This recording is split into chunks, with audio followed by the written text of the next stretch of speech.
producers that I listen to now that inspire me, I can't say there aren't, and this is respectfully, too many that I can listen to that like yo, okay, that's what I'm talking about. Because it's nothing I haven't heard before.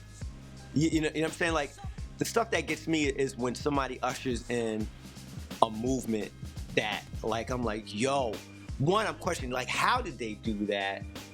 And yo, that's amazing. I mean, there's a lot of good producers. Like, yo, I mean, beat for beat, a lot of these guys, eat me alive, and I have no problem saying that. But it's nothing that I haven't heard before. It's not like, oh my God, this is like, yo, this is crazy.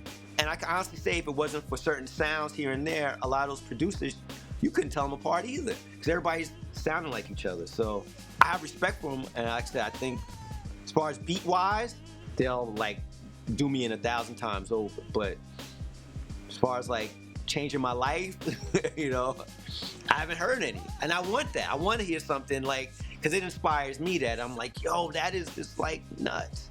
There's a lot of good production though, like Chance the Rapper's production, like Vic Mensa's production. There's a lot of you know, stuff that I heard even on a simpler level, and just saying as far as like the way it's arranged and stuff, even like pro era stuff to me is cool. A lot of stuff, the beats are nuts, but like I said, I've heard it.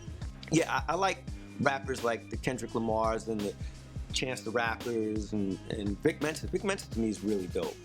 Internet Tape to me is brilliant. I like Bobby Shmurda when he came out with that single. I like moments of rappers. I mean, you know what I'm saying? Like, I don't buy into like the whole entire project. You know, like, yo, top to bottom, I'm telling you, I was just like, here. I like moments. Like, everybody has their moment. But I've yet to hear somebody I'm like, I like everything they embody. From the look, the rhyme, from all the music. I've yet to hear like a full body of work that has me captivated from top to bottom. And that's what I want. But all of them have great moments. You know, there's times I'm like, yo, that's dope. Yo, that's dope. That's dope. Go to the second record, yeah, that's cool. Go to third record, they lost me.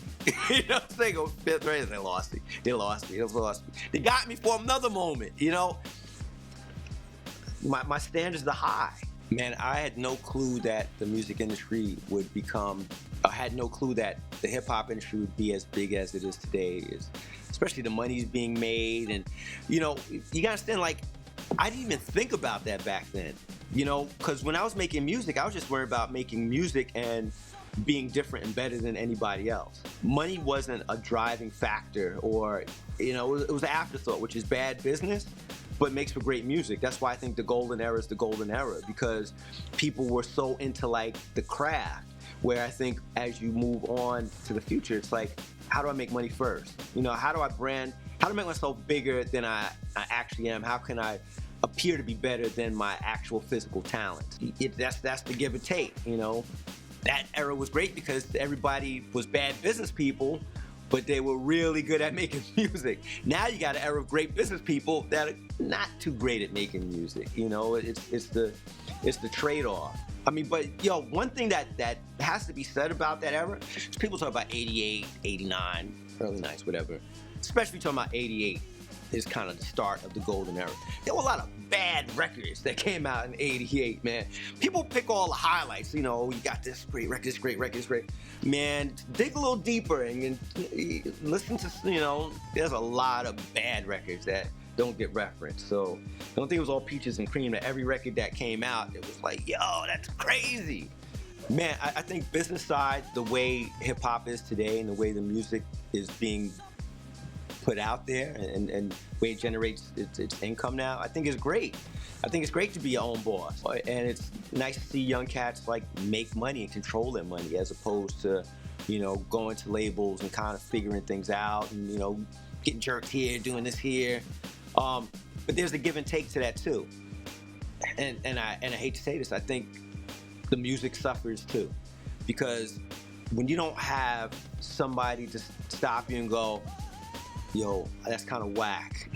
You know, not everything is going to be whack, but sometimes you need to hear somebody else tell you something. You know, when you put out your own stuff, you're like, yo, F it. I think this is incredible.